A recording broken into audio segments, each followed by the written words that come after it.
Well, Emmanuel, Adrienne, it's so great to have you on the Nothing is Wasted podcast. Thanks for joining me. Thanks for having us. We're excited to be here.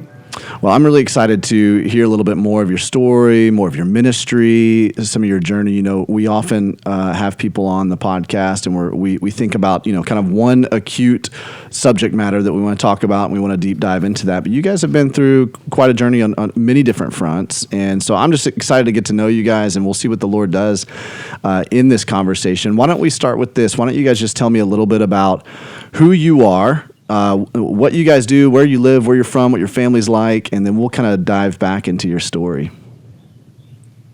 So my name is Emmanuel. This is my wife, Adrienne, and I'm from Charlotte, North Carolina. I'm from Fayetteville, North Carolina. Yes, and so we currently are nonprofit leaders of a nonprofit we started in 2017, and we work directly with our homeless neighbors that are experiencing difficulties while living on the streets. We provide hygiene items and solutions to try to help them out of homeless situations, just providing hope.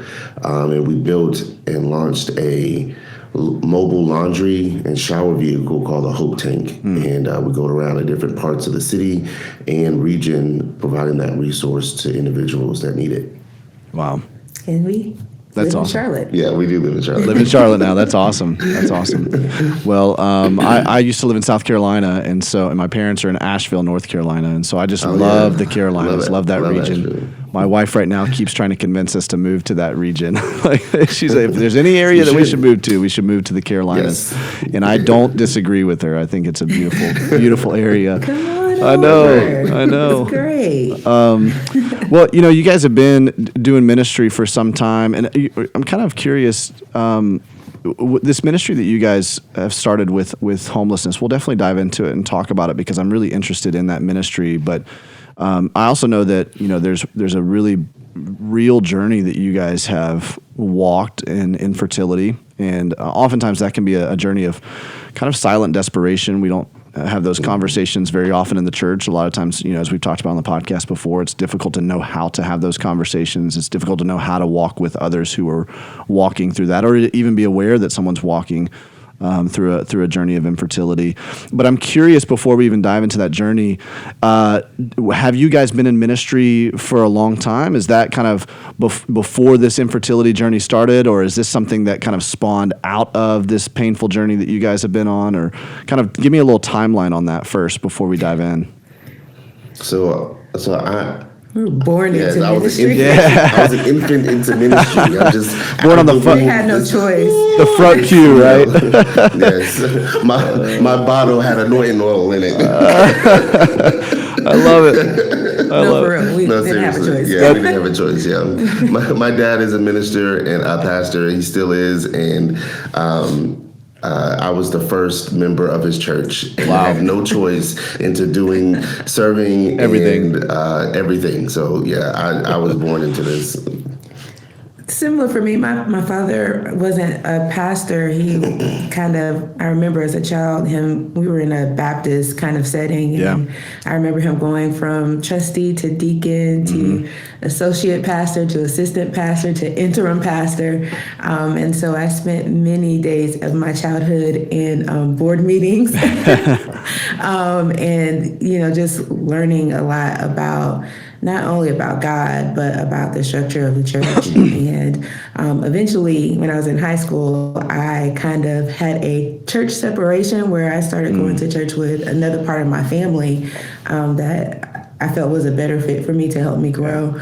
And so I had different experiences and different kinds of church cultures. But it was in college where I began going to his parents' church.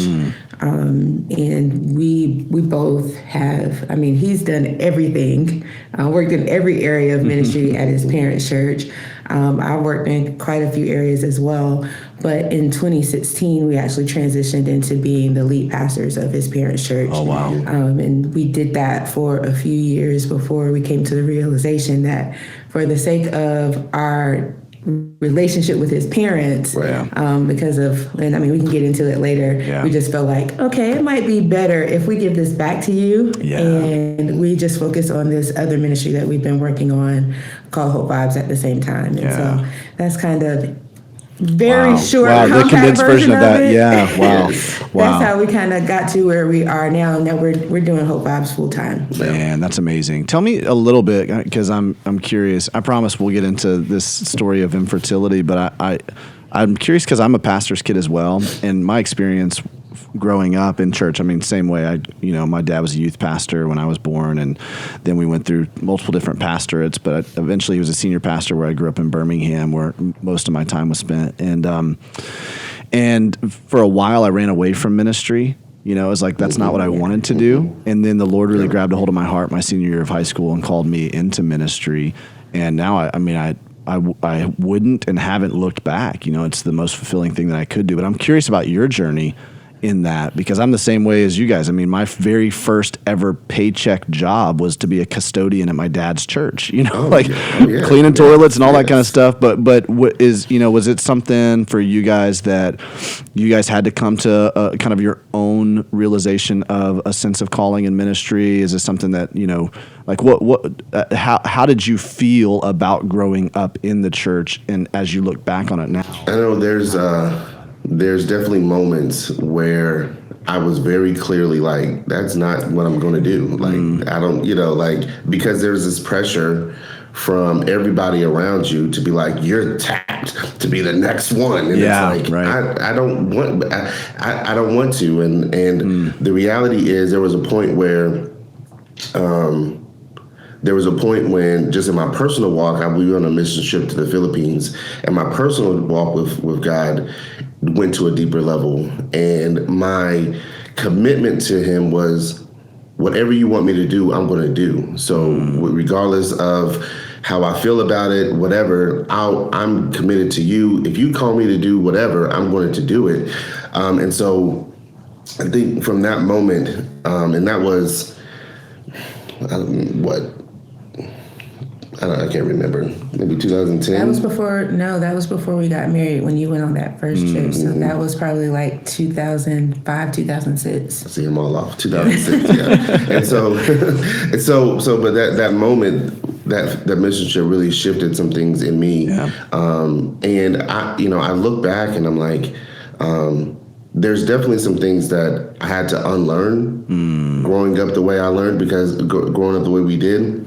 Because I can play it. I mean, you know how that is. I can look like I'm I'm the best believer out here. I'm helping out in church, doing everything. I can look the part, but struggling, going through all kinds of stuff internally, and not really allowing God full control. And that was, there wasn't like some crazy I was addicted to this, addicted to that. It's like I have to just internally just like surrender my heart to God. Yeah. Wow. I think for me, I knew early on, I felt like God had spoken to me as a teenager, that there were things that he wanted to use me for at a young age. And so I was just a weird teenager. I was really hungry for God in a way that was even awkward for my parents. They wanted me to go out and do crazy stuff. And I just was like, no, I want to go to 5 a.m. prayer at this church that y'all don't go to. And so Emmanuel says, no, that was not me. And so, I mean, even before I had a car, there was this family that were friends of my aunt and uncle that every Monday, whenever the church had 5 a.m. prayer, they would they'd come and pick me up and take me to church, and then I'd come back home and get ready for school. Wow. Which I think is very atypical for teenagers. So I wasn't one of the ones that was resistant for whatever God wanted to do, because I knew from a young age. That doesn't mean that I didn't have some moments of derailing where I tried to kind of do other things, and but it never worked out. Yeah. Like at one point it was just like, okay, like I remember like my first weekend in college, I had some new friends and a couple of old friends that were at the same school, and we were like, all right, it's the first weekend in college. We're gonna go to this house party at this apartment complex off campus, and it was like everything we tried to do that night, it wouldn't work. We tried to go to the club, it was like shut down. Yeah. We tried to go to the house party right after that, and there was, I kid you not, like I counted it, there were like 25 cop cars blocking the entrance to this apartment complex. And I was like, it must just not be meant to be for me to do anything fun. Yeah. And so, like, of course there were still, other opportunities for me to get involved in other things. But I think I've always had this openness, even in seasons where I was somewhat maybe even angry with God for some of the things that I was experiencing in my personal walk. Yeah, that's good. That's good. Well, it's interesting because there's so much of the the pain journeys that we go on that is woven into also the calling and drawing of the Lord, right? I think about what you're saying right there, Emmanuel, where for anybody who is diving into any kind of what you would term as ministry or Christian service, or you're just kind of getting more on mission, right, in the Great Commission, you can begin to see a propensity of this like incongruence between the inner you and the outer you. Because you're putting on this pretense, you're putting on this show, like you can play the part, right? You know how to, you've been around the culture long enough that but you can slowly start to feel your soul begin to erode if those two things aren't aligned, if they're not, with integrity, if you're not a whole person. And it's so easy as pastors, ministers, even lay people serving in ministry, the more we dive into mission, I feel like that's one of the things the enemy tries to do is get that inner you and that outer you to really be incongruent. And that's what ultimately way down the road leads to what we see with a lot of these like pastors who are falling morally and stuff like that. It's because they never ironed that out and got those two things aligned. And so, that's one of the things my mentor tells me about. But then also, my mentor kind of instructs that sometimes our pain journeys can force some of that like acknowledgement of going like, hey, we got to look in the mirror and see, is inner me and outer me, are those lining up? And, and so I want to use that as a segue to just, talk a little bit about your journey, because as you guys have been going through this journey of infertility, I'm sure that it's caused you to really dive in deep with the Lord and start to ask and wrestle with some very difficult things, both about the character and nature of God, but also about yourselves. So why don't you kind of talk with us a little bit about this journey that you guys have been on? Yeah, so we got married in 2007. We didn't want to have kids right away. We kind of wanted to enjoy getting to know each other better in this new context of marriage. We knew each other for like 20 years, though. It wasn't that long. We know each other for a long time. We did know each other for a Hey, very you were long serving in time, the kids' though. ministry together, right? That's right. I know all of his ex-girlfriends. All of them. I've met them all. That's probably good information to have in your back pocket, right? To know. Yeah. She pulls it out often. I know them all. You can't say the same about me because he's my one and only. I'm starting to see a trend here. Yes. Adrienne's like straight and narrow, like, I mean, pure as pure could be, right? I mean, listen, I like legit, I remember as a teenager, I heard this message, but I mean, like I'm gonna love him at this point. I'm not even gonna say the pastor's name. I heard this message. I heard this message as a teenager, and he was talking about just marriage and relationships, and like just things that he really valued for his daughters, and just like this idea of like not practicing just dating just to be dating, because it sets you up for a mentality of being ready for divorce, like just being ready to escape from a relationship when things go wrong and they don't work out. Wow. And so I wanted to be, for some of the things in that message was just like really being intentional about like building a relationship with a person. If it's really serious, like, okay, like let's be upfront and like let's date with purpose. Yeah. Not in the toxic cultural way that we hear in some of the I know a lot of people have been talking about the flaws of the purity culture from back in our day and age, in our young days. Not in that way, but I had this mindset of like, if I'm going to date, I want to like really invest time into a relationship with a person that is like someone I could see myself being with long term. And so I didn't do a whole lot of dating. I had a lot of people that I might have been interested in, but it just didn't go anywhere. And so like when we were first dating, like I broke up with him on the first night. Yes, very first night. I broke up with him because I was like, oh God. I was just like, if we're just doing this just for fun, then I don't want to do it. And I had to assure her that I was serious. And so we got back together the next day. There you go. We stayed ever since. Yes. So we've known each other we met in 2001, and but we didn't start dating until 2006. And so there was this time where we were totally just friends, like brother and sister. People literally thought I was his actual sister. Wow. Which his real sister in real life did not like. And so like, we got married and it was pretty quick because we knew each other for a good while. Got engaged in 2006 and married in 2007. So we dated and got engaged and got married all within the course of like 11 months. Yeah. And so we didn't rush right into having kids, but when we did decide to have children, it wasn't as easy as we had hoped for. It took us maybe like 3 years before we had our son, who's 10 now. Yeah. And it really it was so cool. Like I remember we were at a New Year's Eve service at church, and this guy, one of the ministers at the church, prayed for us, and he felt like he was hearing from God that God was going to bless us with a child that we had been wanting, and to be careful of what we asked for, because we had been walking around talking about we wanted twins. He was like, be careful what you ask for.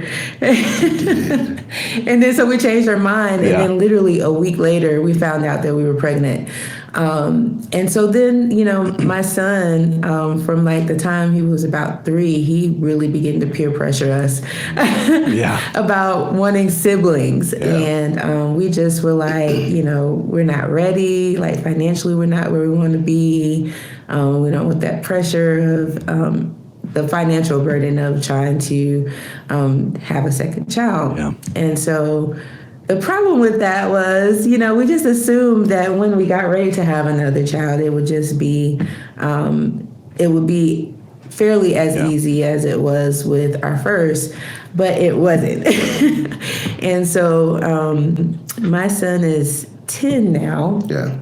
Our son is 10. Yeah. And we eventually, I guess, probably after we started pastoring, we finally came to a point where we were like, okay, I think we might be ready to like try again, and it was not working. And we finally just kind of was like, okay, we're just going to stop trying, and whatever happens, happens, and whenever, we're not even going to put that much thought and attention to it.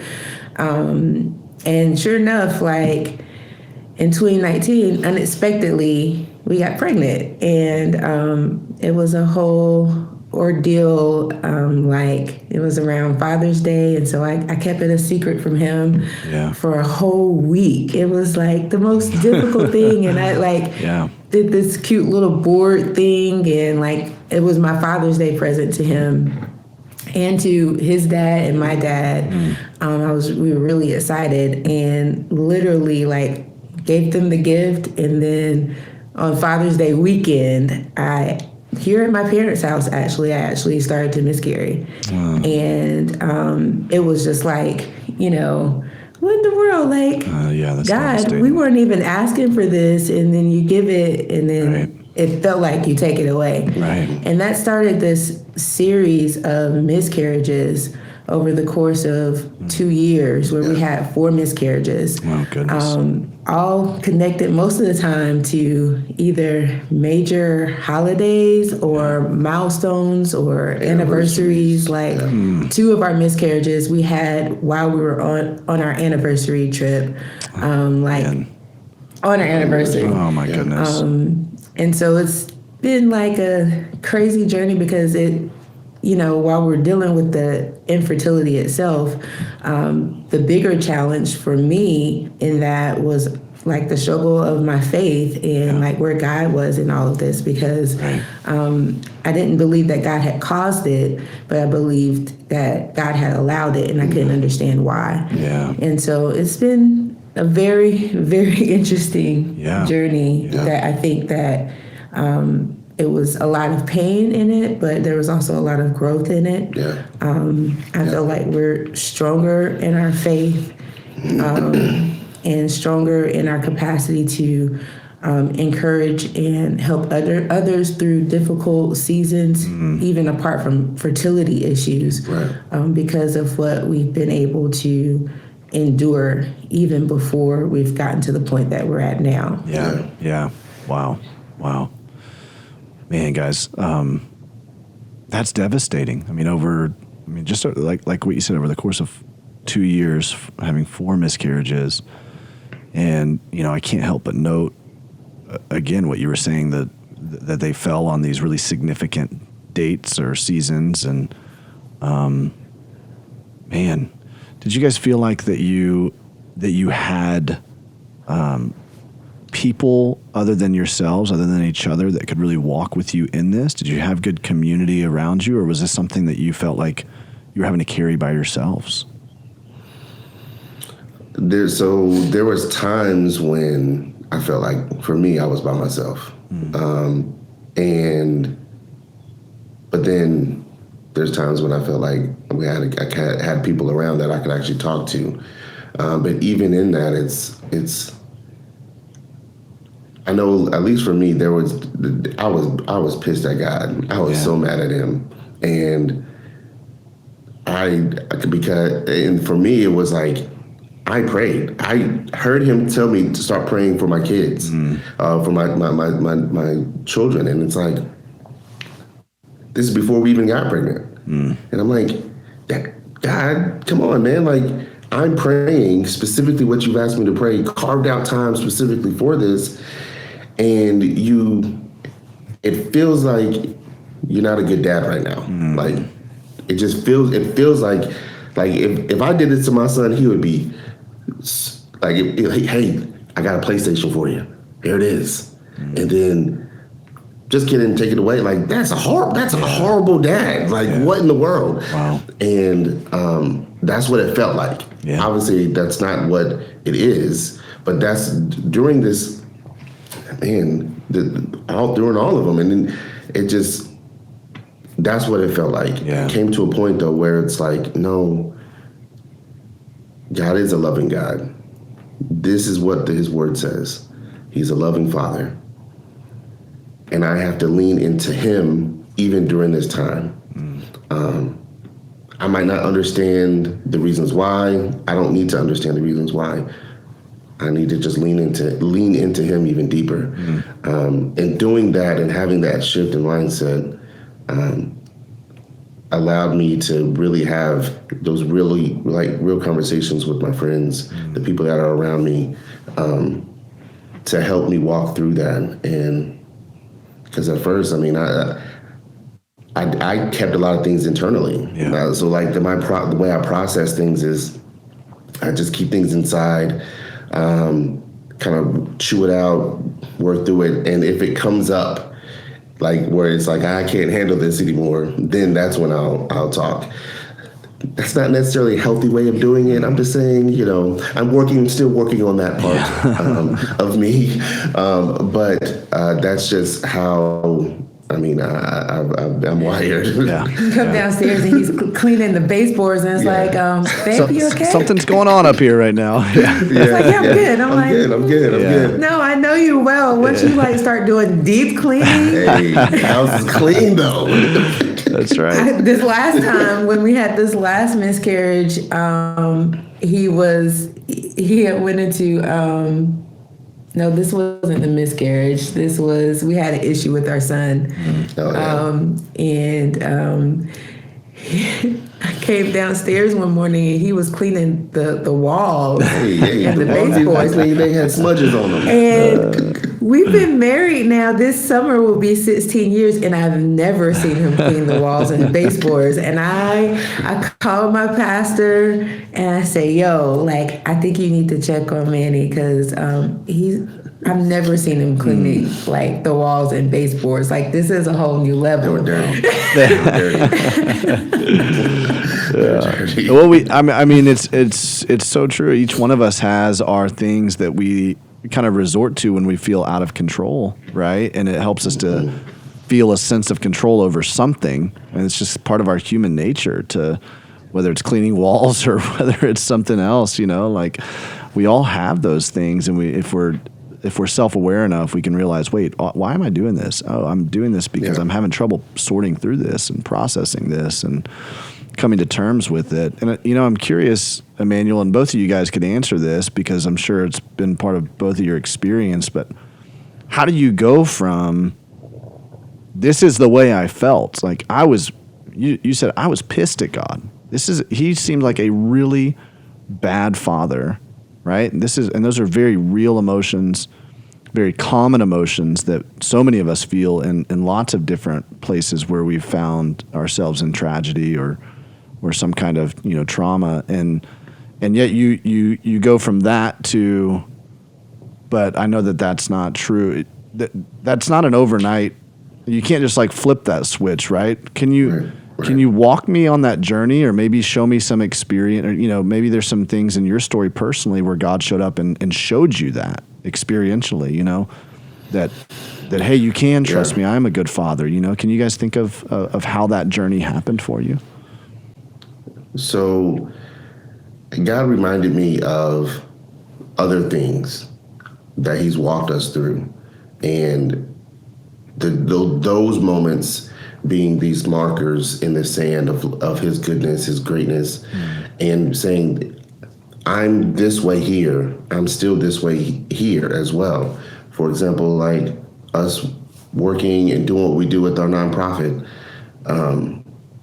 like that started from ground zero, and like coming directly out of a really, really traumatic pastoring with family situation, ending it like if we did not leave the way we did, I would probably not be talking to my dad today. Like it was really bad. Yeah. And so and God walking through us, with us during that moment, giving us, in my opinion, a gift in this ministry of Whole Vibes that has allowed us to not only serve others, but us be in a position to live our mission, to live our purpose, and to even shift even our family to where we are. I mean, there was moments when we were very close to not having the rent, and like, oh my gosh, and God making provisions every step of the way, and he reminded me like, I'm good here. I'm God here. I got you here. Yeah. I got you here. I know you don't understand, but trust me. And this was the common thread, even when talking with my friends and other guys that I was talking with, that they're reminding that he's the same God. Yeah. He's the same one that has walked you with that and has brought that from zero to now having major impact. He's the same one. Trust and lean on that. And that's really what, I had to lean on that and be like, I mean, you're right. I can't deny. It's like, maybe that happened like that. It's like, no, God is here in this. I've seen him. I've spoke to him about it. I've seen the path. I can't deny that he wasn't with me here. Yeah. He's still with me here, even in the midst of this. And he wants me to lean in on that. And it's like, but I'm mad at you. I'm mad at you, God. Okay. He's okay with me being mad at him. Yeah. He's perfectly fine with that. The issue is if when I stop talking to him and we're not talking at all, and I'm not, that's the issue. But he doesn't it's okay, bring it to me, and that's where, and I'm still learning how to do that. And that's not something that is I'm 100% hey, me and God are 100%. It's there's moments where I'm still man, God, I'm trusting you, man. Come on, we good, but I'm still worried about this. Yeah. Yeah. I just had this visual right now of Emmanuel, you washing the walls, and the Lord coming up and being like, "Hey, what you doing? What are you doing?" That's pretty much it. That's it. So in those moments of me cleaning and washing the walls, there's internal dialogue that I'm having with God. And so I do sit down and pray and have time like that. But a lot of times those conversations are happening when I am cleaning. When I'm on the floor scrubbing and wiping walls and cleaning the kitchen, there is real conversation. And I'm choked, whether it's eternally me thinking about what's going on, or even me and God having those conversations. It's I feel like I'm killing two birds with one stone. The house is immaculate. The house is clean. Wow. And so I'm done, and I'm like, oh snap, okay, it works in my advantage. Yeah, absolutely does. Absolutely. Adrienne, what about you? I know that there were some really, raw emotions that you were having to deal with as you're walking through all of this. I'm sure you had some very honest thoughts about God. And what was your dialogue with him like? What were the doubts that were creeping into your head? Yeah, I think for the first two, it was not a whole lot of dialogue, because kind of like him, I really didn't want to talk to God. I was upset with him, and when there was dialogue, it was I love you, Lord, but this is really messed up. This doesn't make any sense. Why would you bless us in this way and then allow it to be taken from us? And then for it to happen repeatedly. It just made it really hard for me to trust at the level I felt like I should be trusting God, because I felt like in the moments, I felt like he was unreliable. I couldn't depend on him to do what he said he would do. Yeah.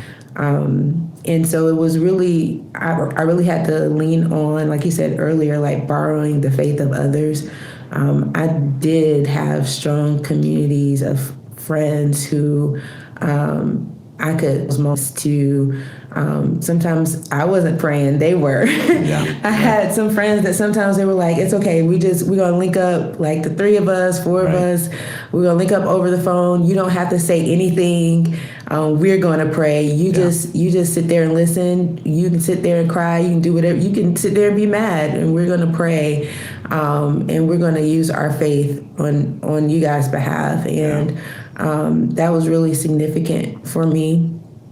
And I think maybe around after the second miscarriage, I really I had this moment where in praying, it's just God, where are you? It would, I remember there was this one time I was it would be one thing, if all of this had happened and I still felt your nearness, your presence, and I don't feel anything.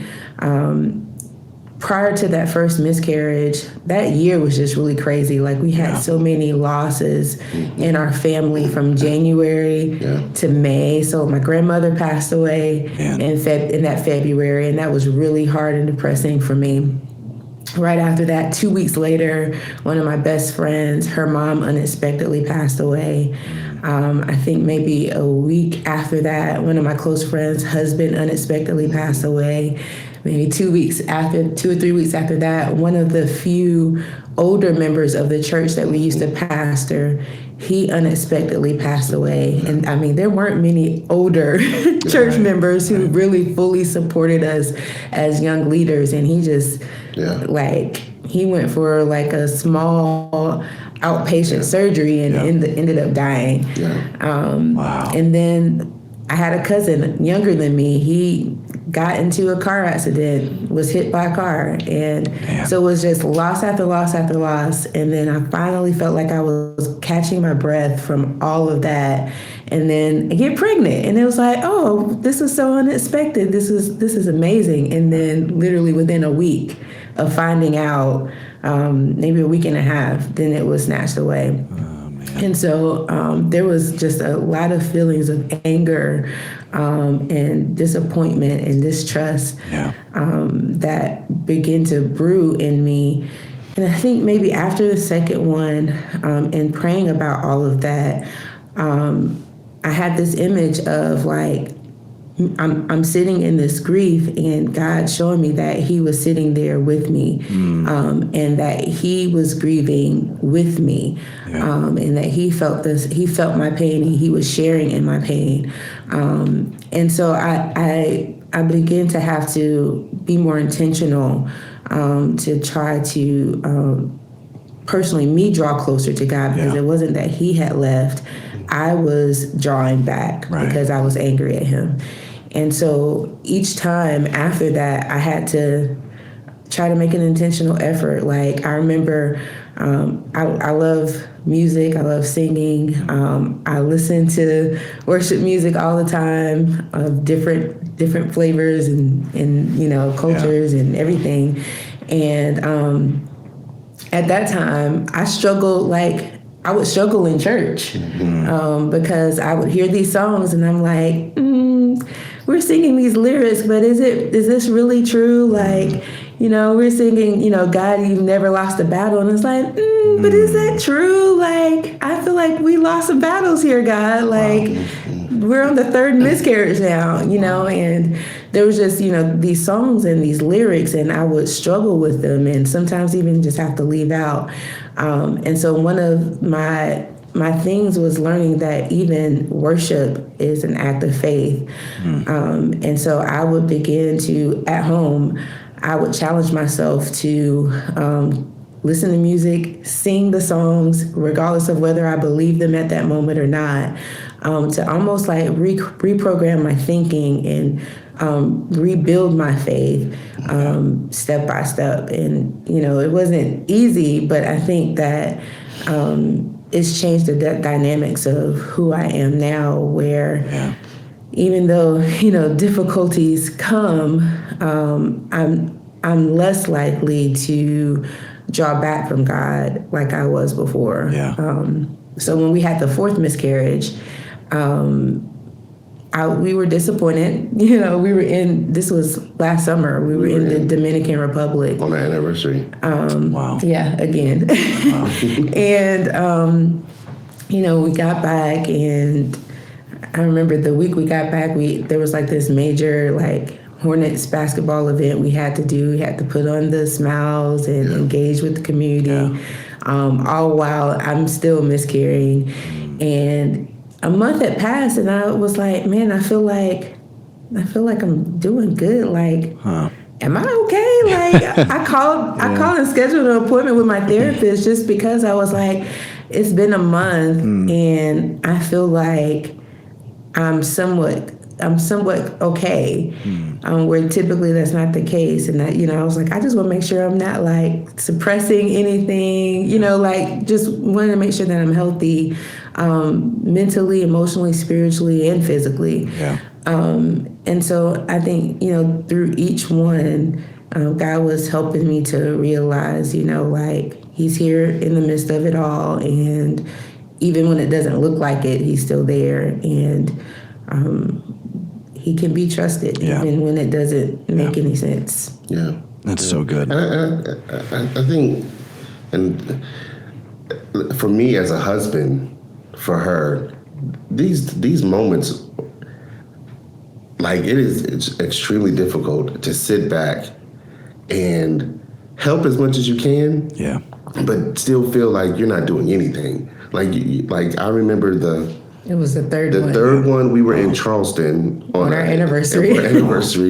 And this was the worst the one. most traumatic situation personally that I've been with her, and she is literally sounding like she's giving birth. At moments, she's like, I need to go to the hospital. And I'm like, this was in the middle of COVID, and I was goodness. begging him to take me to hospital, and he was begging me not to take him, not to go to the hospital because, like, this was so tough. during the really bad time of COVID. It was, and I was like, I don't know if I'm gonna make it through this. And there was like really nothing he could do, but like go to the store a whole bunch of times, get as much anything she asked for. I'm like, it was. Man. And I think back on that and was like, man, God, like, even that, you were with us, with me, like, because it just was a very, very emotional time. And like, we recently went back to Charleston, and it was like immediate like flashback of like trauma. And it was just like, okay, God, help me through this. Help me through this. Because even just being back in the city was just like, oh my goodness, brought those that was back. that was not fun at all. Wow. And even now, so now we're pregnant with triplets. Wow. So that's a thing of itself. Yeah, so. right. I was not mad with God about that too, because I was like, wait a minute. We're grateful. We didn't ask. This was not what we discussed. I didn't want 3. Ask for 1. You don't have to like repay us for multiple losses all at the same time. Oh my goodness. Well, let's talk about that, because you're right. That is a whole nother sorting through of some very complex emotions. But before we get to that, I'm really tripping. I know, right? Before we get to that, I'm curious about this, because we've talked a little bit about like vertically each of you guys and your one-on-one dialogue with the Lord, and you started to kind of go down this road, Emmanuel. But I want you to talk a little bit more about what this journey has done for the two of you guys. And, you said at the beginning of this that you guys have known each other for forever. You're like brother and sister, which I imagine that probably really helped in galvanizing just your friendship and the fortitude of your relationship. But this can often come between couples because you're on, separate stages and phases of grief, and you're having trouble syncing up like that or supporting each other. So talk about what this has done between the two of you guys. So my perspective has been, I'm not carrying the physical part of this at all. So I'm just carrying emotional, spiritual part. She's carrying an emotional, spiritual, and physical part. Right. And I'm like, I just want to help. I want to be able to protect my wife. I want to be able to help her. And I know, like, there's a journey and I mean, I can't. There was never a moment where I was like, she need to hurry up and get over this, because that's not something. Who am I to say that? Like, and it definitely. I mean, I feel like there was moments where she was further along in her kind of faith building journey back. And vice versa. Them first two, I wasn't. I was in the bed for days. And so the only thing I could do is pray. And be there and say, babe, what you need? You need anything? And just try to just be there, not even fully saying anything. I remember the third one. I mean, it just was like, there was moments where we just hugged and cried. That's it. And it was just like, because I didn't know what to do. There was nothing I could do as a husband but just be there, because I can't fix the situation. There was nothing I can do. I mean, me just going to the store and grabbing some ginger ale or something, that doesn't do anything. That just is, you're not thirsty for a second, but that doesn't fix the problem. And I can't fix the problem. I'm 100% helpless in this. There's nothing I can do. And as a husband, as a man, and as a problem solver, as a wall cleaner, was trash. That is very difficult. I'm like that is very difficult. Because there's just, I don't have any answers. Right. Except, And so I don't have the answers, and the one that I would typically go to for the answers, I'm not talking to him right now. So it's like I don't have anything except just my presence. And so But I think for us as a couple, though, like I know lots of people talk about how it created a rift in their relationship with their spouse. I don't think that was the case for us because our friendship is so close. Like our marriage is like at the core. It's more about our friendship. Yeah. Like we actually like each other. We're actually we're friends, and so we always view ourselves as a team. We're on the same team, and so even in difficult times, like even if we're frustrated, we're angry, like it all comes back to we're on the same team. And so we don't need to like go at each other in this. Like we didn't cause this. We're both two individuals, even though we're a team. And so like how we process things may be different. We might process those things at a different pace. And so I think we were both really patient with one another. And so I don't think there was ever a time during any of the miscarriages where we were angry with one another. It was more so as a team, we're angry with God. We're going to work together on this. And so we were on a united front. We were a team to the core. Yes. And even so, the first two miscarriages, my faith was like not good. I was slow on my journey to spiritual recovery. The third one was so traumatic that made it harder spiritually, because it was like it wasn't even like the other two. Like the other two were, the first one wasn't, it was more emotionally hard because it was like, oh, this big surprise. It's exciting. I wasn't expecting this.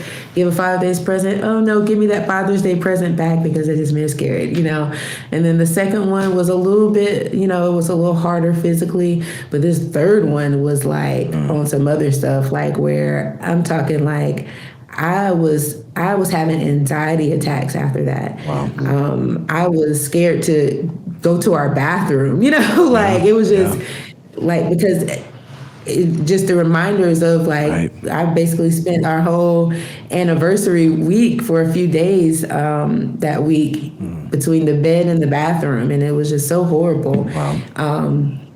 The fourth one, like I said, I kind of like, the pace was a little bit quicker, and we got back to the States, and my first thing was I need to go to church. Like I need my faith community to surround me, because I'm not all the way okay, but like I just from jump I was like, okay, I need to be intentional to stay close to God, which is the opposite of what I've typically done. And he was like, I don't want to go to church. And so like it was like a few weeks before he went back, and I was just going myself because I felt like, this is what I need. But even in that time, we were still on the same team, and like during the times where I was slow in my process, he wasn't critical, judgmental of me. When he was slower and wasn't vibing with God, wasn't feeling church, I wasn't like, hey, dude, you need to get up and come to church. I wasn't like pushing him or forcing him. I was patient and understanding where he was. And I think that helped it to continue to work well for us as a team. We were understanding of each other and cared about where we were, and we pray for one another. We're not the type couple that really does a lot of praying together. We always early on we were like, we're gonna do it, and it never really. Never stopped. Sorry. And so because she'll be wiping the walls with me, and I don't think she down for that.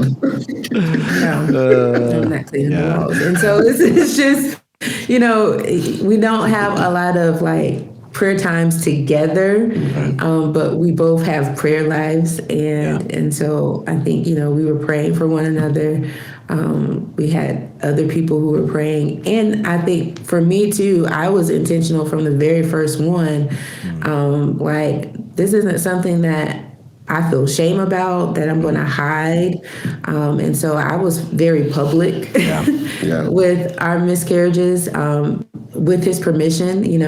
Every time I waited and I was like, are you okay with me, talking about what we've experienced and like how we're feeling on our public platforms? And if at any moment, if he would have said, I'm not ready yet, I don't know if there was a time whenever he did say that, but I wanted to be mindful of, if I go public with how I'm feeling, that means automatically he's public, Right.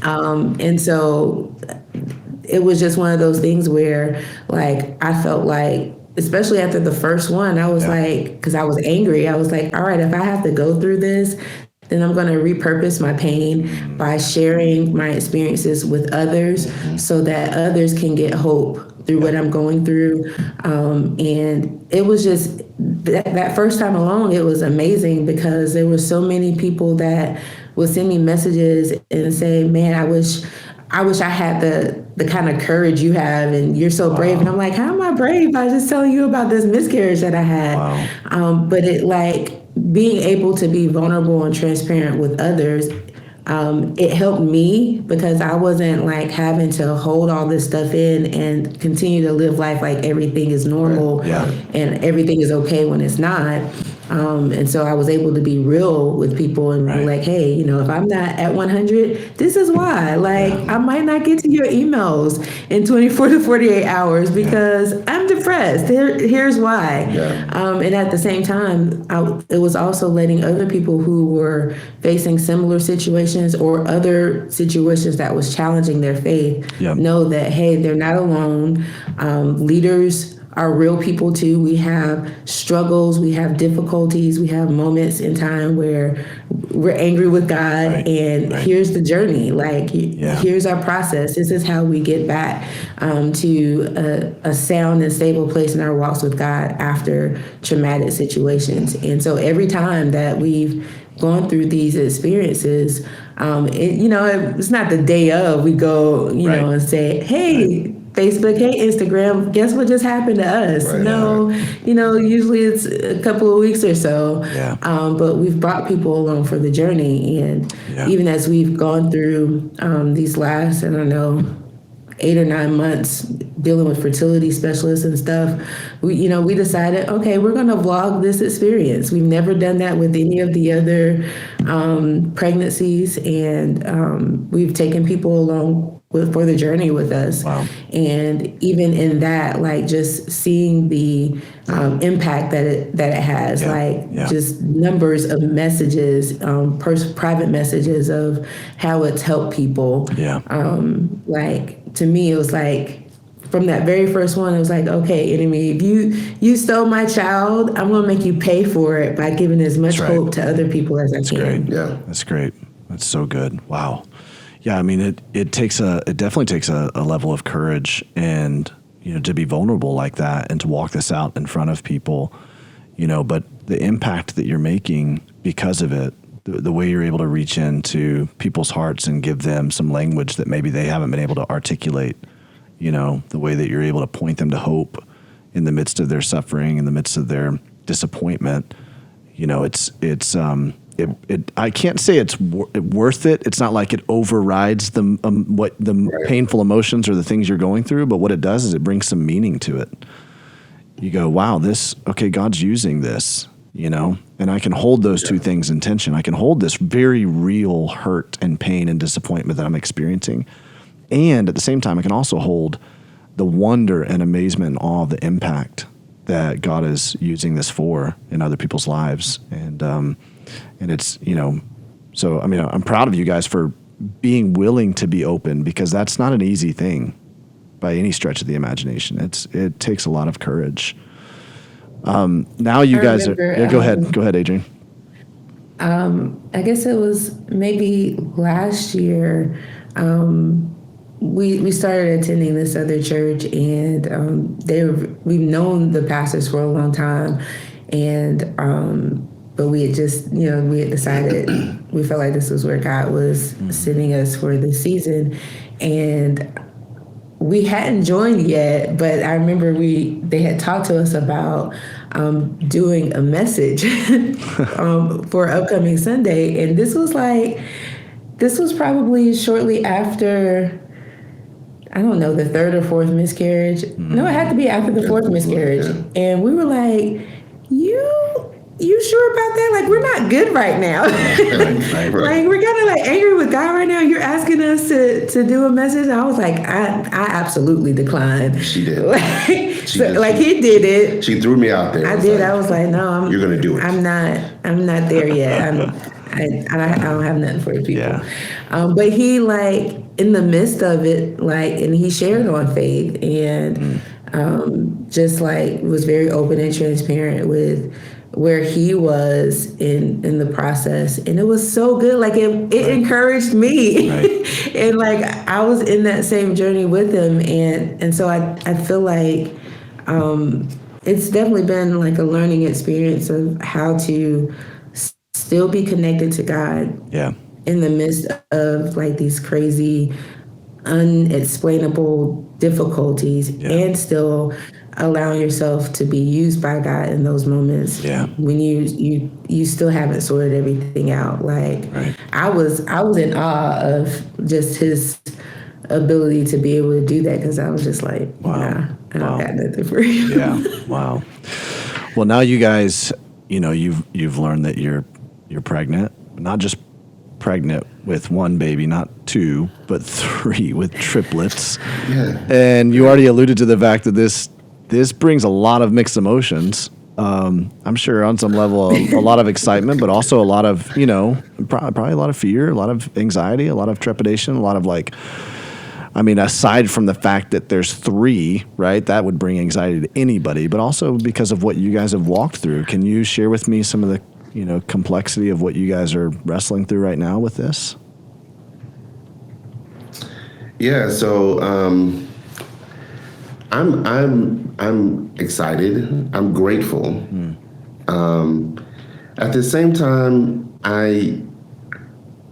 it's shocking. I'm just saying, it's shocking because it's like, wait, there's just a lot of just logistical things that just kind of goes out of, like, I got to work through some stuff. I'm having to switch over to like the floors now to clean. Yeah, I was gonna say it's not just the walls now.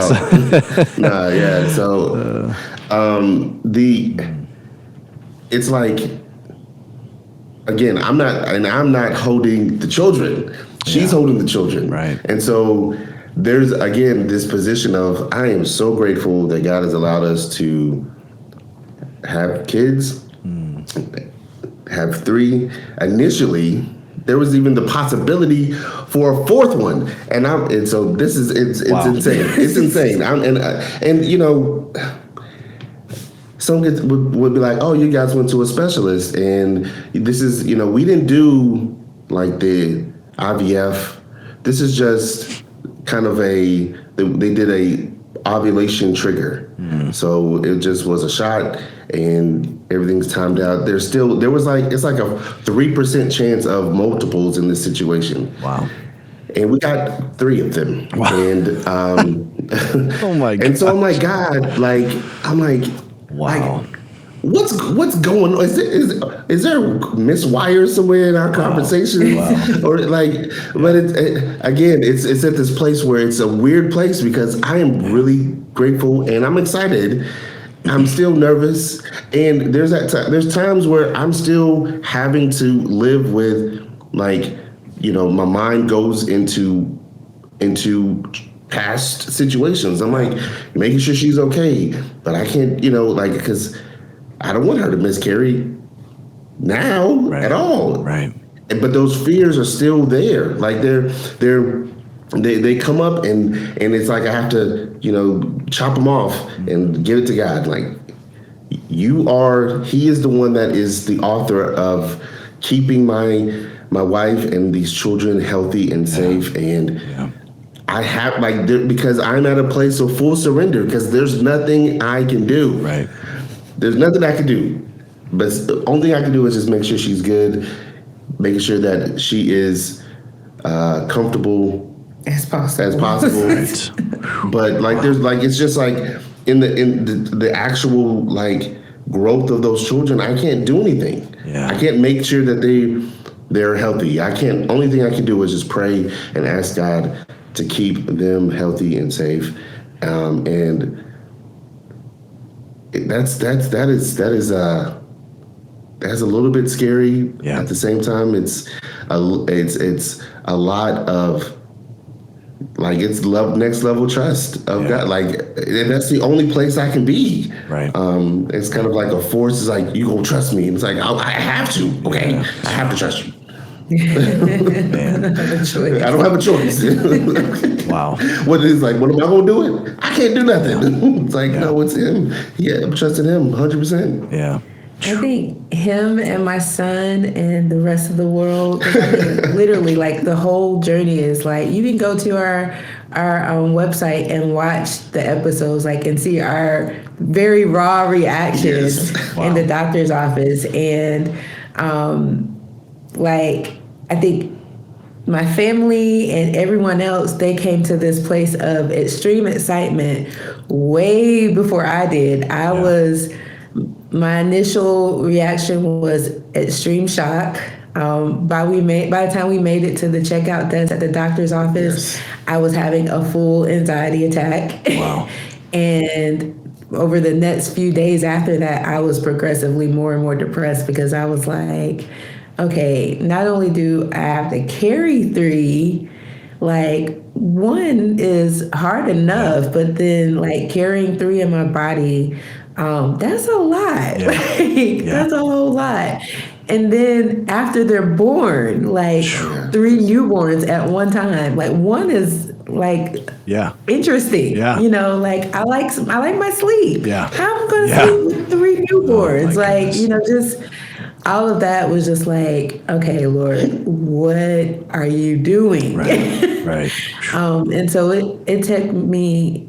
It is taking me a lot more to get to a place of excitement than it is everybody else. Like everybody's super excited. Yeah.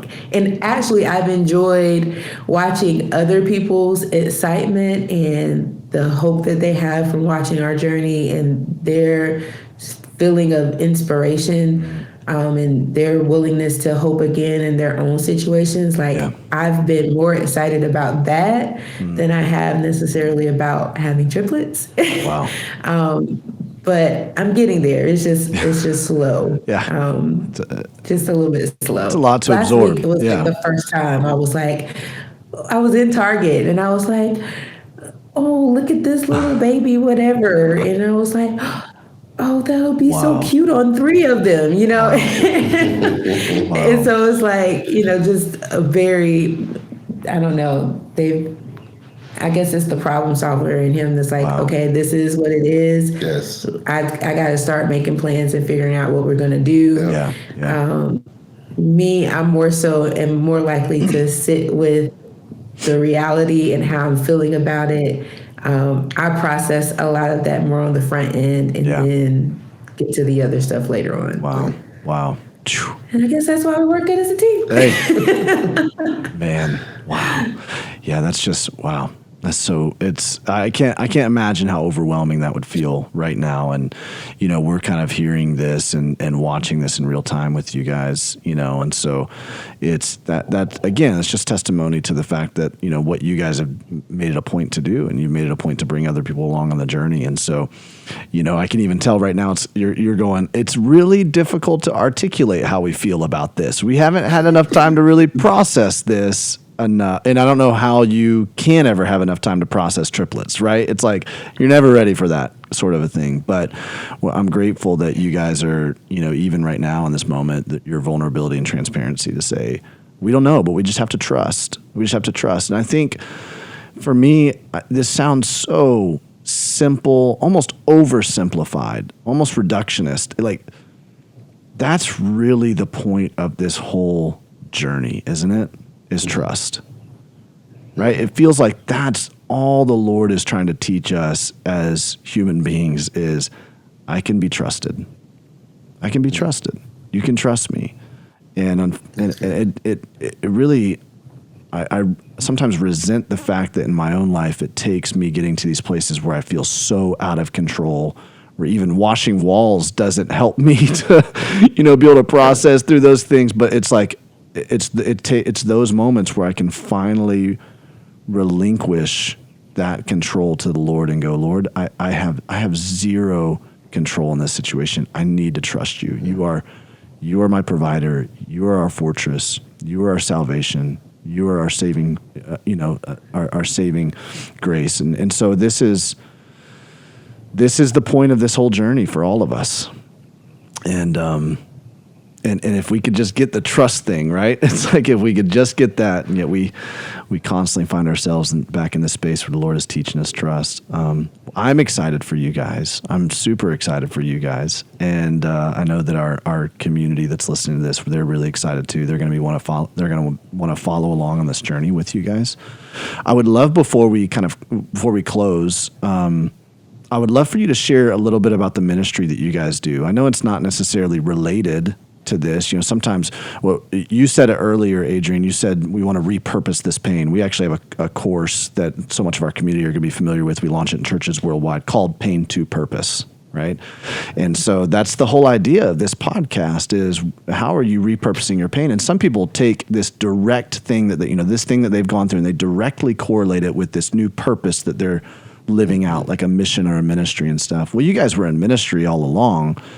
And so you're doing this ministry as you're walking through your pain. But I have to imagine this pain that you've walked through and are walking through has enhanced your ministry on some level. It has really bled into how you do ministry. Can you just share briefly what you guys do, how you do it, and maybe even a little bit of how this has impacted that ministry?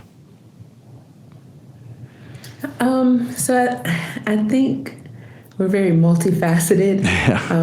Like our main thing is Hope Vibes. That's the nonprofit that we started in 2017 that was geared towards coming up with creative solutions to help meet some of the needs for people who are trying to transition out of homelessness.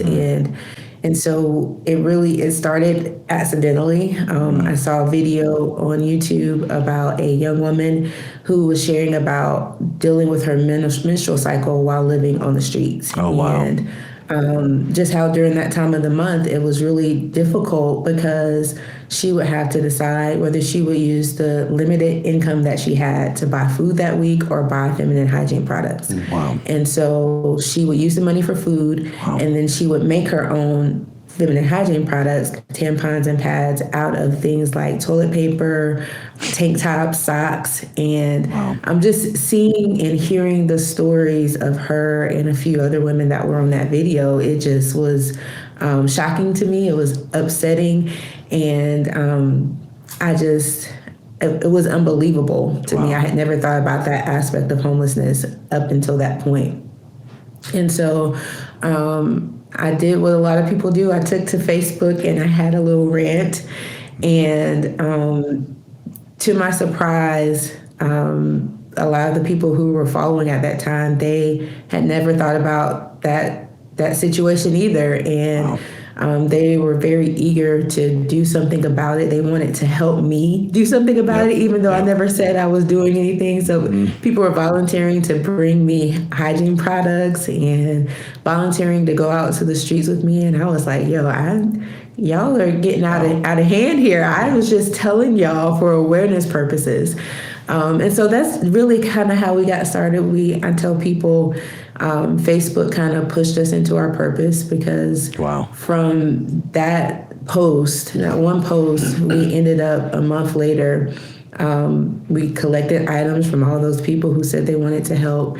We prepared bags with a few friends at our church, and we hit the streets. And when we got out there, we found that hygiene was a much bigger issue than what we had realized. It wasn't just women, because there were men and children that were like, hey, do you have any deodorant? Do you have any toothpaste and toothbrushes? And so we recognized that there was this gap in service, this unmet need, because typically everyone was focusing on food and clothes when it comes to providing services to people experiencing homelessness. And so we saw this gap and we realized, okay, we can use our influence in our broad community of supporters that we didn't even know we had to meet this need. And we actually thought it was going to be a one and done type situation. When we went the second time to bring other hygiene products, we thought that would be it.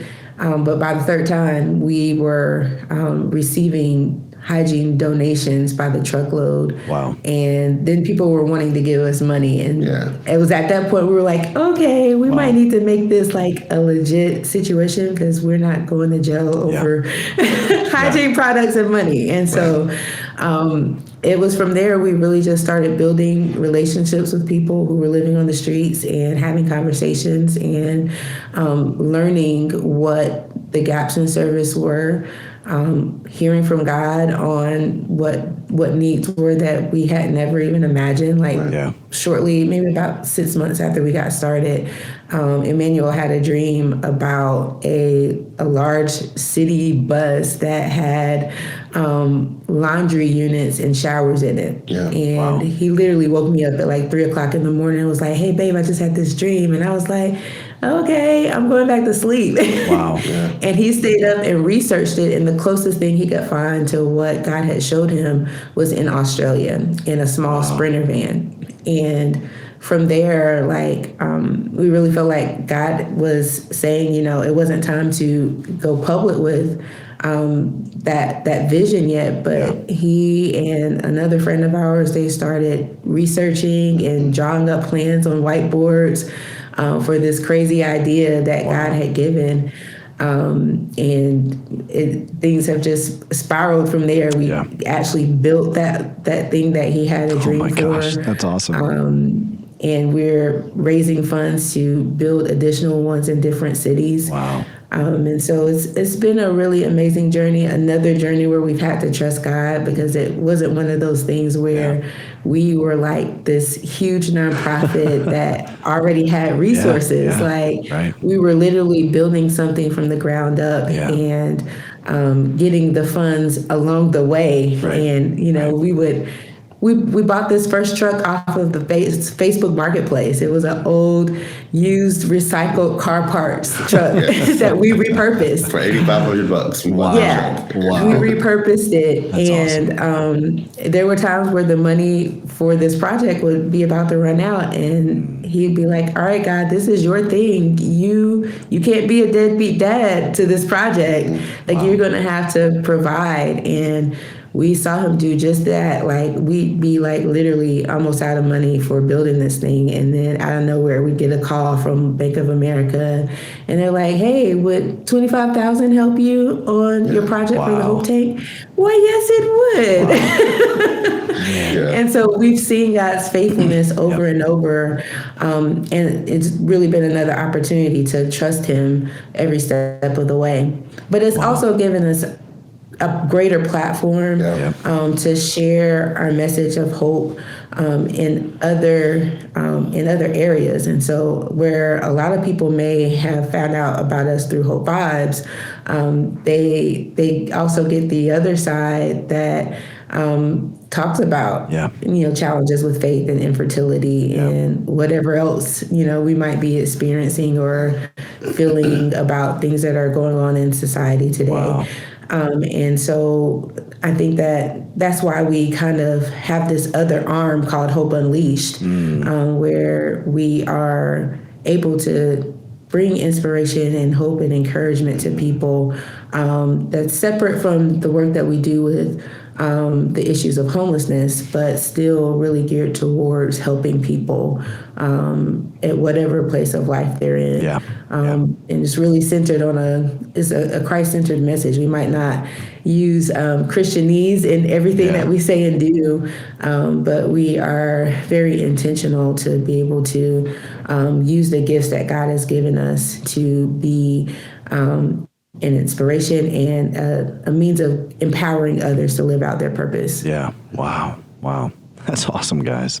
I mean, I love the fact that you just kind of, you learned of a need and you said, okay, God, what can I do to meet this need, right? And really, it wasn't even like necessarily just going directly to meet this need, but you're like, something's got, like, you're even processing it out loud. Somebody's got to do something about this, right? And the Lord just, he brings the resources, the people around you. And, I think that, as we run our ministry and the things that we're doing, I am constantly finding myself as well at this place where it's like, Lord, the vision is way too big. It's beyond the resources and what we have. And he's constantly bringing me back to this place of trust and trust and trust. And again, we go back to that, right? It's like, that's what this whole journey is about, whether it's about trusting him with your wife's health, or trusting him with, your children, or trusting him with your ministry, your organization, your business. It's really about, the Lord teaching us that he can be trusted and that he's a good father. And so I love that you guys are walking that journey out and you're sharing it so publicly. We'd love to follow along. I know our community would love to maybe even get involved in the ministry you're doing, or just kind of hear and follow what you guys, the journey that you guys are on right now. How can we stay in touch with you? What are some places that we can connect with you guys? So for Hope Vibes, hopevibes.org is the best place to get everything Hope Vibes. That's the nonprofit side of things. For the journey of everything else, from our pregnancy journey to random food reviews that I just like to do because I'm random and like stuff. You go hopeunleashed.me, and that's everything. There is pretty much everything else. That's awesome. Yeah. You can go on pretty much any social media platform to get connected with Hope Vibes, at Hope Vibes CLT. So we're on Instagram, Facebook, Twitter, TikTok, and LinkedIn. Yes. At Hope Vibes CLT. That's awesome. And then personally, we share things on pretty much all platforms. I'm at Yo Adrienne CLT, and he's at Oh Boy Fresh. With a PH. So we like to have fun. I love it. Yes, We'll enjoy the food reviews. That's right. There are lots of good laughs. Yes. I love it. That's awesome. Well, guys, thanks so much for being with me and sharing with our community, and just really value what you guys are doing and what you're saying and the journey that you're on. So thank you for spending some time with us. Thank you. Hey friend, if you liked this episode, be sure to like and subscribe so that you can stay in the loop every time Nothing is Wasted releases a piece of content here on this YouTube channel.